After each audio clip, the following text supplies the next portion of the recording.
Hi, this is Blake Bettner, live from the Windup Watch Fair San Francisco with Jonathan Ferrer of Brew. Jonathan, thank you so much for being here. Thanks for having me. This is one of the most exciting watch shows to be at. We are back in person doing live events like this.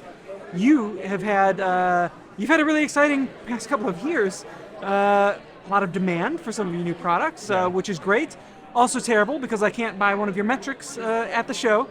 I'll forgive that now. So, what have you been up to the last couple of years? Yeah, so speaking of like demand and whatnot, as of now, it's like working with manufacturers to make current pieces that have been backlogged since like January. So typically I would always have watches in shop, share that, and people be able to readily purchase. Past year or so, demand's been much higher, which is great. It's great to see the enthusiasm of people genuinely interested in watches, just as we are, and meeting that excitement. So as of now, I'm working to produce the watches, and every stage make the watches better. For instance, quality control, increasing that, being a little bit more meticulous on the finishing of watches, testing, everything from accuracy of watches, and then actually the next stage will be bringing it to the US for like full assembly here. So that's another stage of just increasing the amount of quality, but not drastically increasing the price, which is, I think if people know and care, it's a huge benefit for everyone. Oh, yeah. So you've been doing this for 7 years now. Yeah. And the metric Yes. has really struck a chord. What is it about this watch, do you think, that has created this swell of demand? You know, every time something does good or bad, I always try to deconstruct it, right? Yeah. Try to get the foundation of what worked, what didn't, and then take that ideation to the next concept. But for the metric, I would say it's a few different factors. I think immediately it's size and comfort. A 36 millimeter by 39.5 case, super compact. Yeah. Most wrist sizes can fit that. I also think watches are getting tailored smaller, which I personally enjoy. I like vintage watches.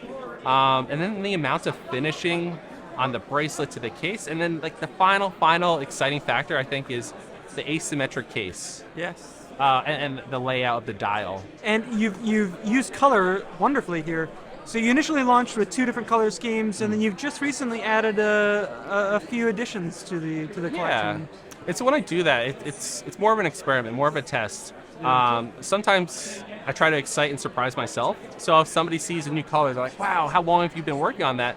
And in reality, it's more like I have these what if questions, and instead of just keeping it in the notebook, I put it into the works as quickly as I can. So what was the prime inspiration for the metric? So the metric was all, even the name, measuring time.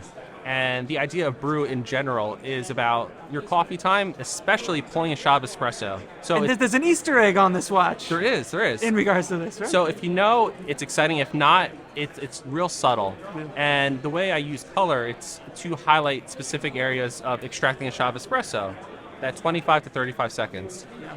And that's where the Easter egg is on this chronograph.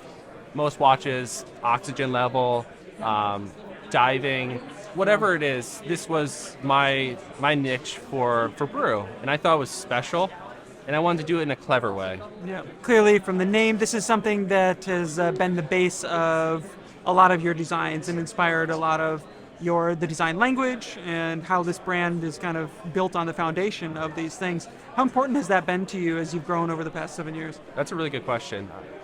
Adapting the brand and evolving collection to the next stage it has to be fluid, it has to make sense. But I always say to myself, is the next evolution going to be just as exciting, or is it going to be a slight deviation? And I try to challenge myself to have something completely new character, new feeling, but still make sense to the previous model, the family of where it's evolved from. So it's coherent, it's cohesive, but it's exciting. Because if I'm not excited, then I'm not doing something right. Yeah. I think that comes through too when you see the watches, and there's something unexpected, especially even when you put it on your wrist. Yeah. And you mentioned the size, and I think some people might be easy to get scared of that size, but it really wears beautifully on the wrist. And I think we talk a lot about the measurements that get lost, or like the material that gets lost in some of the measurements of just the diameter and lug to lug. And this is a perfect example of that. Like how this watch wears on the wrist and how it fills out the space is so beautifully proportioned and wears so comfortably on the wrist. As you say, and that's one of the beautiful things about being at these shows is when you see the numbers on the list online, you already have like a preconceived notion of what 36 millimeter means. But when you see it broken into different planes, different levels, and then the different finishing, it gives you a completely different illusion that you can really perceive in person.